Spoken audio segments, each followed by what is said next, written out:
All right, well. Colin, no. Our Colin Udoh. We were having technical difficulties, Colin, with your shot. We actually thought that you were just not wanting or not in the best mood to come on. But Colin, what happened to the Super Eagles? Well, it happened. No World Cup for Nigeria 2 years in a row, or 2 cycles in a row. And it is just saddening. And look, in the end, we can talk about everything we want to talk about, but Nigeria put themselves in this position, could have done this thing in the group phases, failed to do it, got another chance to do it. And, for everything that we talked about, how good they were in the first game, in this one, they were good for only one half, just like in that game against them, Gabon.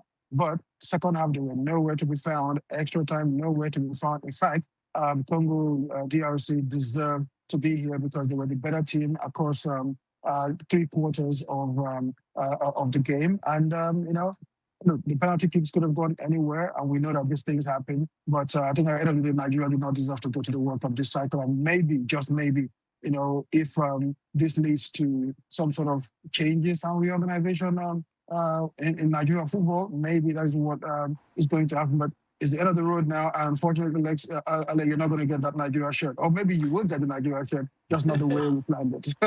You can still send it to me. I will definitely wear it with some pride, Colin. But, oh man, I don't like seeing a sad Colin.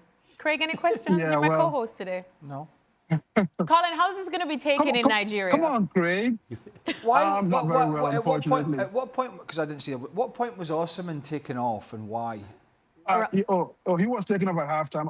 I got a call into the team, and I found out that he had a hamstring, a bit of a hamstring problem. So that's why he was taken off at halftime. And I don't know if I've mentioned this before, but whenever Osimhen has played and scored or assisted, Nigeria have never lost a game. Whenever he has scored, we've never tied a game. So the fact, the moment he went off at halftime, my heart sank because I just knew that something bad was about to happen. But yeah, that's the situation, unfortunately. Yeah, don't worry, Colin. I mentioned that in your absence.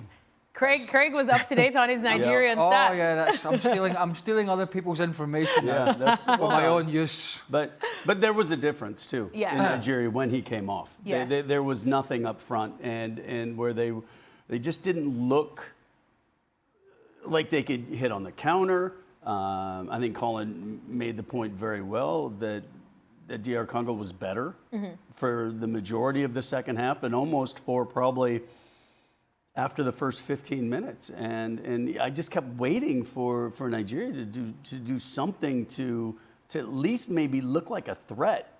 And it just never happened. And it looked like when Osimhen came off, that was it. It was like, okay, let's try to get to penalties and see what happens, and it didn't work out there either.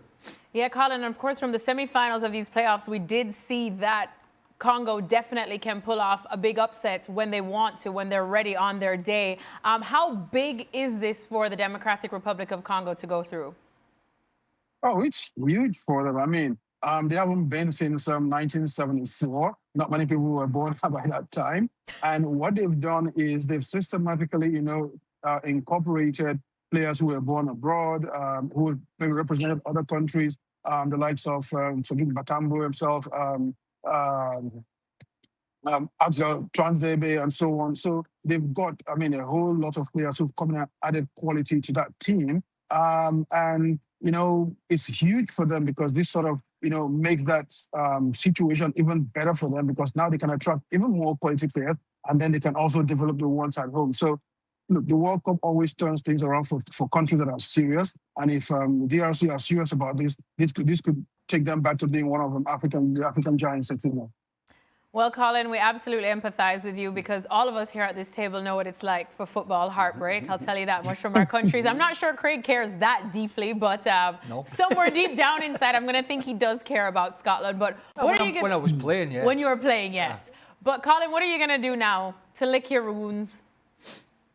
Well, probably just go home and sleep and pray that this wasn't just a nightmare that I can wake up from. But yeah, it's a difficult time. Look, Nigerian football has gone through very difficult moments over the last maybe 10, 15 years.